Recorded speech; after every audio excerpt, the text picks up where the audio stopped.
Well, hi there for those who are watching. The Angry Anime Fan, the Despair Reviewer here, to bring you a lower quality of this review, in case anyone can hear me, which I actually hope that you can. I do hope that you can hear me. It's, first of all, yes, it's not inside, but that's another story. This was the Eden chapter 4 review from me, and well, let me just say, what just happened?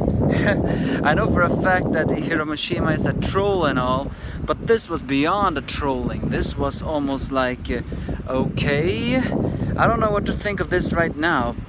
There's some loose ends over there and there. Are you telling me this is gonna be some kind of, well, time travel shtick? Or something else? Well, either way, in this episode, Shiki and Rebecca heads towards the island where the Professor Wise is supposed to be. And eventually they reach it, and let me tell you, it's a pretty weird planet. A planet where the cities are underground, seeing that dense Etherios always lands down. It turns out also that the ethereal gear, or whatever they were called, that Shiki uses is actually also called magic. Once again, another hint from Fairytale. You know, I think maybe it's a time now to say, maybe Eden Zero is in, you know, what is that word? Is the future of Fairytale. I mean, you know, Fairytale is 1,000 years in the future, or maybe it really is an alternate dimension. No one other than me cares. I mean, I don't care about that, but I know the haters just like to do that. Point out. Either way, they get to a professor's hide place where Shiki even finds some perverted glasses, but then immediately get stopped by a man that looked very similar to Laxas, another famous design. But we saw him in the, you know, character roster design, so to speak. And he says he is Wise, the professor that once upon a time fixed Happy into a robot. But this young man clearly do not know Rebecca. But that's not the strange part. The strange part is the end of the chapter, which says 20,000 years later. A group of space people find a dying planet, including a very decayed corpse of what presumed to be a man and a woman. As they offer a prey, they take up a bee cube, the one that's similar to the one Rebecca had all those centuries ago.